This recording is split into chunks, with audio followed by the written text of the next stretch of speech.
त्यावेळेस एखाद्यावरती अत्याचार शारीरिक करून संस्कार कसला येतो? हा कसला संस्कार आहे? त्या संस्कार शब्दाचा अपमान आहे तो. शास्त्र शास्त्र धर्म काय? आई वडील जे जे करीत तया नाम धर्म ठेवी. शास्त्र धर्म म्हणजे काय? आता आई वडील जर आपल्या मुलीवरती अत्याचार करण्यासारख्या गोष्टी बालविवाहाच्या माध्यमातून करत असतील तर मग हा संस्कार कसला? आपल्याला विचार करावा लागेल.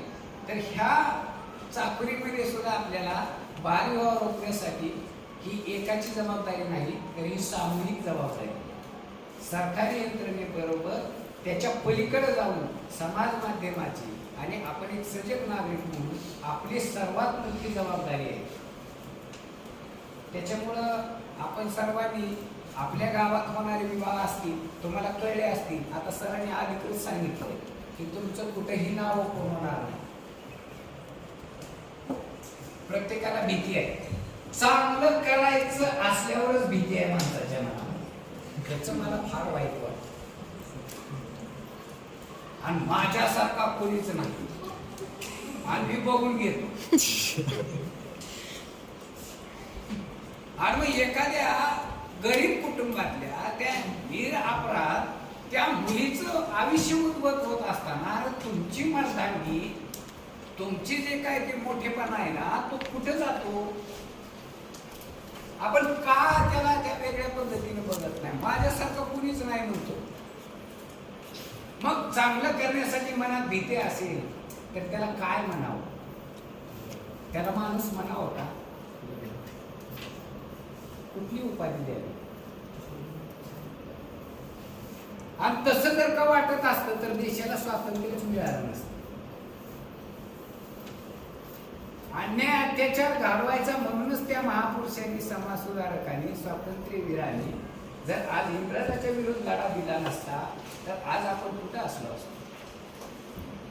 पण एखादी घटना घडत असेल त्याची पार्श्वभूमी माहीत झाली असेल किंवा ती गोष्ट आपल्या कानावर पडली असेल आणि तिथं जर का आपण एक सजग नागरिक म्हणून त्या मुलीच्या सोबत आपण उभा राहत नसो तर मग आपल्या त्या ज्ञानाला काय उपयोग आहे? त्या आपल्या त्या वैभवाचा काय उपयोग आहे? हा विचार केला पाहिजे. आणि तुम्ही विचार जिथं जेवढे बसले तुम्ही ज्या बी गावात असेल त्या गावात बालविवाह झाल्याचं जर मला कळलं तर मग गाठ तुमची माझीच आहे. आता मी तर सोडणार नाही. आणि पुन्हा तुमच्या ह्या वाचन कायद्याच्या डिग्रीला माझ्या दृष्टिकोनातून असंच आहे. हा काय उपयोग नाही. दुकानदारीसाठी नाही कुठलं काम करायचं. एक सामाजिक नागरिक म्हणून आपल्याला जर करायचं असेल काम तर ते निधड्या छाटलीनं आणि मन मोकळ्यापणानं आणि डेरिंगबाजपणानंच करायचं. इतिहास घडवतो कोण? कोण घडवतो इतिहास? इतिहास घडवणं येण्या बायाचं काम नव्हतं. अजिबात नाही. इतिहास घडवायला असा शूरवीरच लागतो. आणि इतिहास घडवतोय आपण एखाद्यावर अन्याय अत्याचार होतोय त्याला न्याय द्यायचा. एखाद्या गरीबाला उभा करण्यासाठी आपण इतिहास घडवतो. आपण कुणावर अत्याचार करण्यासाठी नाही.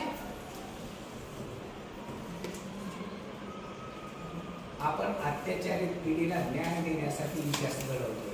त्याच्यामुळे घाबरू नका. तुम्हाला संरक्षण पाहिजे असेल तर सांगा संरक्षण अधिकारी नाही. आज ती एक मनात भीती आहे. मी सांगितल्यावर माझं काय होईल म्हणून बऱ्याच गोष्टी बाहेर येत नाही. आणि सरांनी उदाहरणं दिली. आम्हाला फोन आले 10 लाख खर्च केलाय असं कशाला वाटवलं घालताय अन्न शिजायला लागले. अरे म्हणलं की जे आयुष्य शिजवणार का तुम्ही त्याच्यामध्ये उद्या भविष्यात?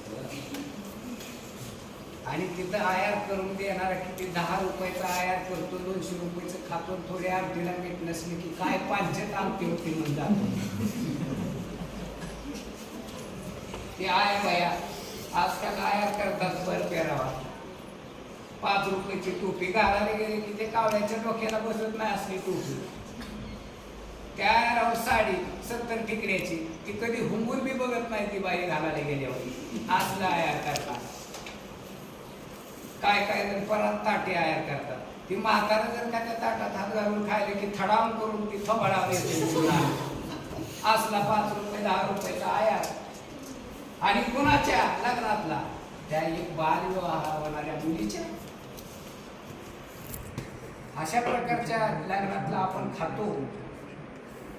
काय विचार आहेत तुमचे? कधी गेल्यावर विचारले का लग्नाला अक्षरा टाकायच्या अगोदर ती पत्रिका आल्यावर हिचं वय किती आहे जमलंय? आजपासून लक्षात ठेवा, घरात पत्रिका आली की पहिली प्रोफाईल बघा. कोणाच्याही लग्नाला जाऊ नका. वराड्याला सुद्धा आत घेणार आहेत आम्ही. वराड्याला सुद्धा आत घेणार आहेत आता. अजिबात सोडणार नाही, कारण तुम्ही सामुदायिक तिच्यावर अत्याचार करायला चालला. का सोडायचे तुम्हाला? नकून थकून जाते.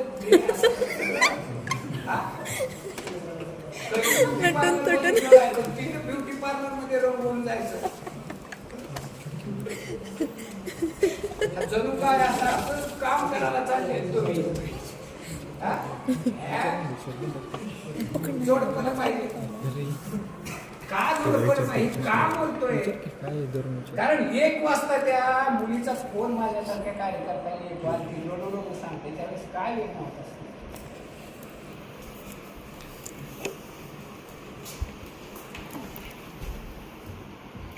मी शब्द होऊन जातो ना. त्याच्यामुळं फार चित्र विचित्र आहे.